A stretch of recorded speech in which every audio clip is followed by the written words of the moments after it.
Iran Israel যুদ্ধ এবং মধ্যপ্রাচ্যের চরম অস্থিতিশীল পরিস্থিতির প্রভাবে বাংলাদেশের জ্বালানি তেলের বাজারে সরাসরি নেতিবাচক প্রভাব পড়েছে। টঙ্গীর এশিয়া ফিলিং স্টেশন ও এশিয়া ফুয়েল স্টেশনে টানা ২৪ ঘণ্টা তেল ও ডিজেল বিক্রি বন্ধ থাকায় চরম ভোগান্তিতে পড়েছেন সাধারণ ভোক্তারা। এখানে তেলের মজুদ নাই বা তেল আসতে পারতেছে না বহির্বিশ্ব থেকে, এখানে যুদ্ধের একটা ব্যাপার আছে। তো এখানে তো সরকারের প্রতি আমাদের খুব থাকার কথাও না, নাইও। জি, ওনারা বলেছে এখনো তেল মজুদ আছে প্রতিদিনের। এখন আসলে তেল মজুদ থাকলেও আমাদেরকে যদি দেয়, দিলে কি করবো, আমরা উড়ে ফেলবো। কিন্তু যারা আসলে কাজে কর্মরত, তারপর হচ্ছে মালের ট্রাক, সবজির ট্রাক, তেলের ট্রাক, এরাই তো তখন চলতে পারবে না। তো এই জন্য সরকার ওই পরিস্থিতি মোকাবেলার জন্যই সীমিতভাবে ছাড়তেছে। যখন মজুদ বাড়বে, বহির্বিশ্ব থেকে আসা শুরু হবে, তখন সবাই আগের মতো অবাধভাবে পাবে। আমার মনে হচ্ছে এটাই রাইট। গত ২৪ ঘণ্টা তেল সরবরাহ বন্ধ থাকায় অনেক চালক ও মোটরসাইকেল আরোহী পাম্পে এসে দীর্ঘ সময় অপেক্ষা করেন। সন্ধ্যার আগেই পাম্পের সামনে অনেককে প্রহর গুনতে দেখা যায়, কখন আবার তেল বিক্রি শুরু হবে। আমি আসলে আসছিলাম 12টার দিকে, আইসা খোঁজ খবর নিচ্ছি, বলছে তেল নাই। পরে যে নাম্বার নিয়ে গেছি, 1টার দিকে ফোন দিছি, আবার 2:30টার দিকে দিছি, 3টার দিকে দিছি।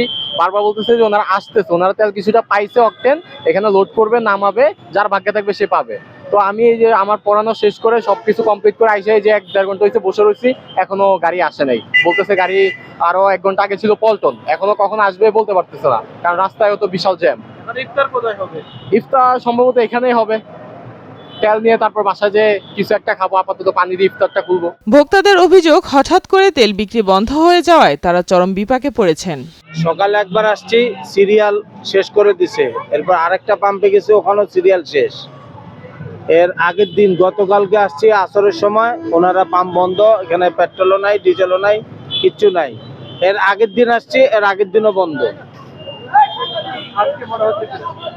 আজকে তো এই পর্যন্ত বন্ধই দেখতেছি, এখনো তো চালু করে নেই। চালু করবে কিনা এটা ওনারা বলতে পারে। আমার তো মনে হয় না যে তেল নাই, এরকম আছে। অবশ্যই তেল আছে, কিন্তু দিচ্ছে না। কেউ প্রয়োজনীয় কাজে বের হতে পারেননি, আবার কেউ বাধ্য হয়ে দূরের অন্য পাম্পে গিয়ে তেল সংগ্রহের চেষ্টা করেছেন। এ বিষয়ে এশিয়া ফিলিং স্টেশনের ম্যানেজার জানায়, পর্যাপ্ত তেল সরবরাহ না পাওয়ায় সাময়িকভাবে বিক্রি বন্ধ রাখতে হয়েছে। তিনি আরো জানান, যতক্ষণ তেল মজুদ থাকে ততক্ষণই আমরা বিক্রি করতে পারি। তেল তো আমরা আমাদের প্রতি রবিবারে 6 গাড়ি ডিজেল উঠাই আমরা, অকটেন এবং ডিজেল মিলিয়ে। সেই ক্ষেত্রে আজকে শুধু অকটেন পাইছি 9000 লিটার, আর অকটেন পাইছি 4500 লিটার, ডিজেল পাইছি 9000 লিটার। আর অনেকে আশেপাশে বলতেছে পাম্পে তেল আছে, এমন কোনো প্রমাণ দিতে পারলে যে মেশিন অন করে দেখো কোনো তেল বাইরে হয় কিনা। যতক্ষণ তেল থাকে আমরা সার্বক্ষণিক সেবা দিতেই থাকি। আমরা কখনো রিজার্ভের মধ্যে নাই, কখনো রিজার্ভ করি না। এটা আমাদের সুনাম আছে, এশিয়া ফিলিং এবং ফুয়েল স্টেশনের অত্র এলাকায় সুনাম আছে।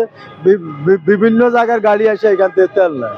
আমরা দাম বাড়ার পরও পাম্প বন্ধ রাখি নাই, কমার পরও বন্ধ রাখি নাই, যতক্ষণ ছিল চালাই গেছি, দিয়ে গেছি। গ্রাহকদের উদ্দেশ্যে আমরা সেবা দিতে কার্পণ্য করি না। ইনশাল্লাহ গাড়ি আসা পৌঁছাইতেছে 4.5 লিটার অকটেন। ইফতারের পরে মেশিন অন করবো, যতক্ষণ পর্যন্ত শেষ দিতে থাকবো।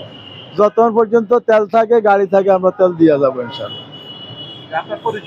আমি manager Mohammad Belal, Asia filling station.